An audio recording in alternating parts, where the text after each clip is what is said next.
We'd like to welcome you to BMoreNews.com, the news before the news, where we uncover the truth. Bam! Oh, Dad, look at that, Dave.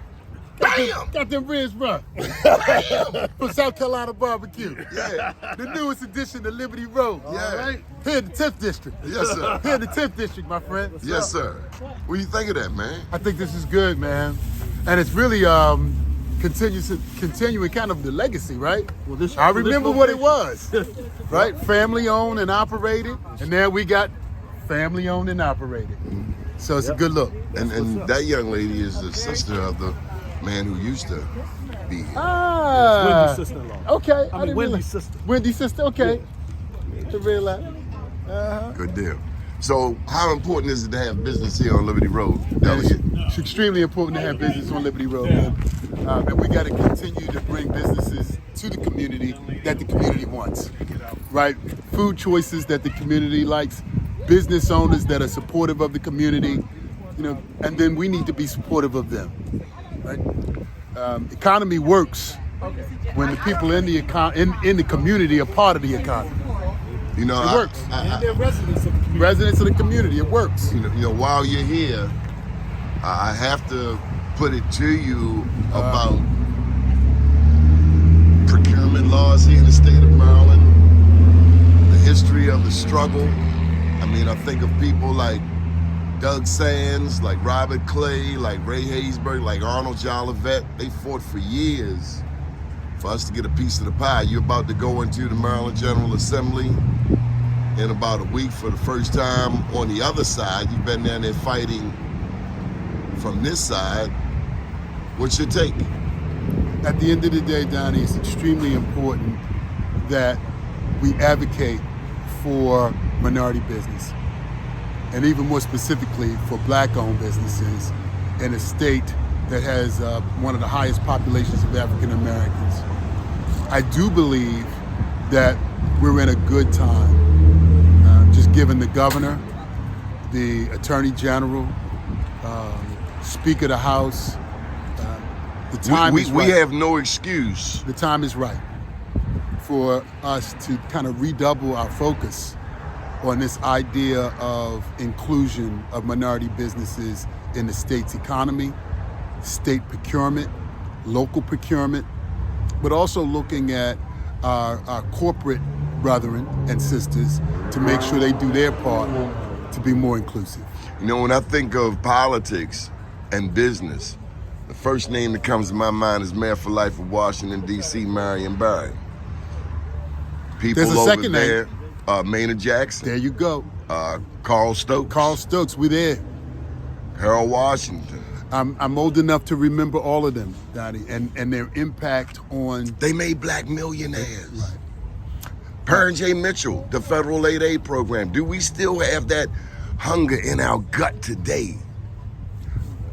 So you talk about the federal aid program, and they were all good intentions. But if you look at the federal aid program today, all of those individuals you mentioned were African American.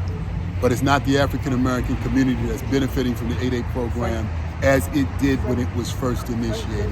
So we got to rethink things, and we have to be very specific. And it may be targeting African Americans, Hispanics, etc., based on the development of wealth in communities that need it most. What can we do? What can we do as citizens as this General Assembly begins? Do we need to come to Annapolis to testify? Do I need to write you an email? Do I need to write Governor Wes Moore, or he's still governor-elect till he gets sworn in? Governor-elect, just like me. We're all elect just yet. What do we, the citizens, do? We want to see the envelope push. The number has been, that's the new owner there. He's the new Hey, this delegate-elect, How you doing? Scott Man? Phillips. I'm good. I'm Attorney. here at the 10th District. Attorney. I'm excited. I knew Bo and Wendy and you know the whole Up the Smoke family. Man, I'm just glad when they gave me an opportunity to continue this, man. Yeah, to continue, man. And I'm glad to see you continuing it. Yeah, right? Yeah. Because it's part of the community and it's part of really maintaining their legacy as well. Exactly, and that's right? what I wanted to do. So, that's exactly what I wanted to do. Excited about that. Yeah. I'm excited for you guys, man. So I will say this. You know, often there's not a lot that we can do as politicians for a business that's up and is growing and is moving, other than we use our bully pulpit to tell the rest of the community that you're here. Right. And I will do that. Right. But if there's anything else that I can do to support you, you let me know. I will do. All right. So Thank you. I'm Scott Phillips. Scott Phillips. All right. Thank you. Eric Sessions. Mr. Eric Sessions. Yes. And I understand you related to this gentleman right here, Mr. David Green. That's my guy. Hey, look at it. I got some people came from all the way from South Carolina, man. How you doing, man? That's my first cousin right there, man. Welcome to Baltimore Small. County. Yeah. Hey. Landerstown. Yeah. Bless you. What's up, dog? Yeah. Oh, now you all know who this person is right here? Yeah, we know it. All right, let's call it Nelson. Chambers.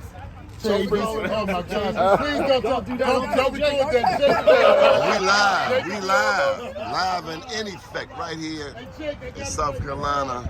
Barbecue, but finish that question up for me. In terms, what can we the citizens? So you asked, what can we do? The citizens. You named it, right? All of that has to happen. Advocacy has to come from the community. It has to come from the citizens. That's writing. That's showing up in Annapolis. That's urging folks to do the right thing. But right now, honestly, what is the challenge? They have done disparity studies. The disparity studies then give recommendations. But what never seems to happen is the agencies following the recommendations and the procurement officers, the accountability. Excuse us for a second. The accountability on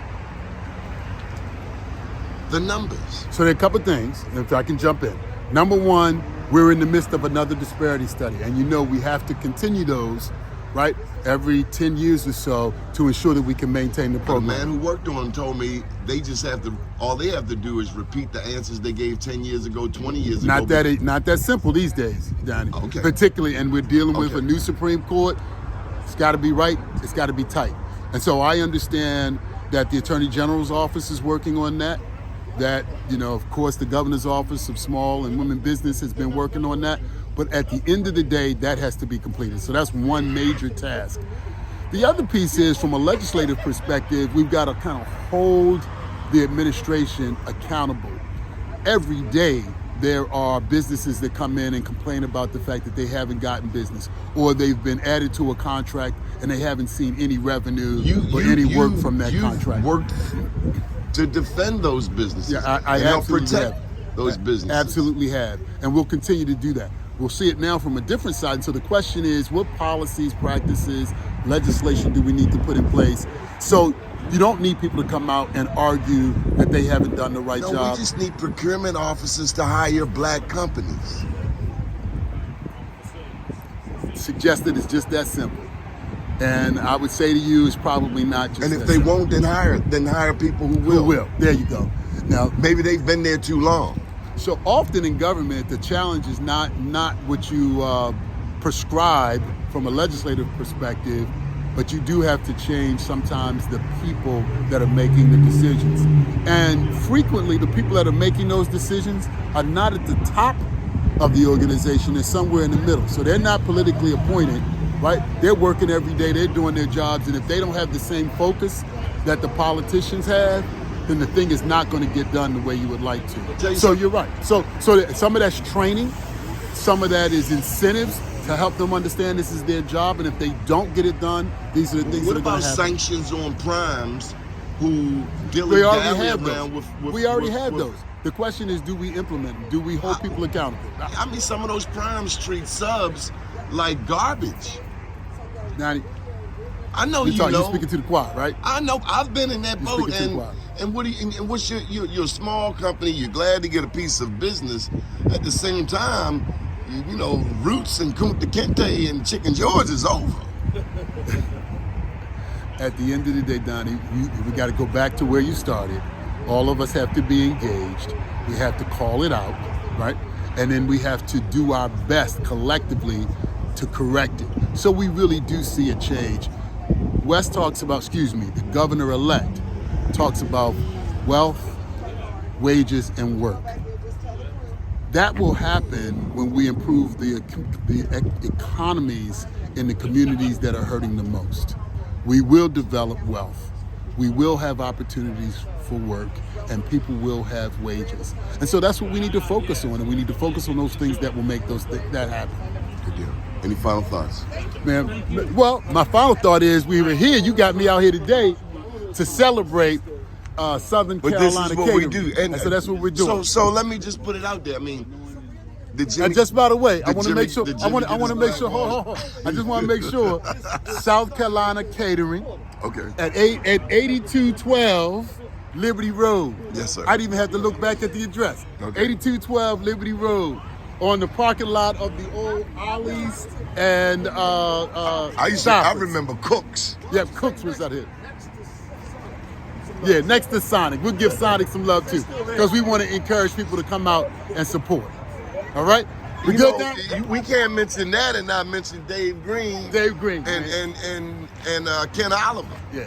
I mean, so And the work they there's a did lot to of bring history along. business. There's a lot of history along Liberty Road, Yes, sir. where people were advocates for businesses along Liberty Road. Ken Oliver, our previous council person, current council person Julian Jones, Dave Green, who worked in the planning department for years and educated folks on how to get things done, how to get these permits, and how to open these businesses. So we've got a lot of history here, and we appreciate it. We had some momentum back when Jim Smith was county exec. We're working on some momentum now. We Okay. got things happening. Okay. All right? Keep watching BeMoreNews.com, the news before the news, before the news. Thank you, Donnie. where we uncover the And truth. this is the moment. Okay, so introduce us. We live. Well, not live, but we're videotaping. I just call her Mama. Okay. This is Wendy's mom Wendy's mom, and Bo mother-in-law. and they are the previous Owners, yeah. Okay. How you doing? I'm doing good. This is so good. Just proud of him. Yeah. And it's Able not like to we're keep, not knowing each other. People happy and food. That's Thank the main you. thing. Thank you for keeping it alive. Oh yeah, that's why I came up there. I be supporting because I don't want to cook Bless your heart. that much, especially on Sundays. and Yes, stuff. ma'am. Hi. Thank you, man. Good stuff. Keep watching BeMoreNews.com, the news before the news, where we uncover the truth.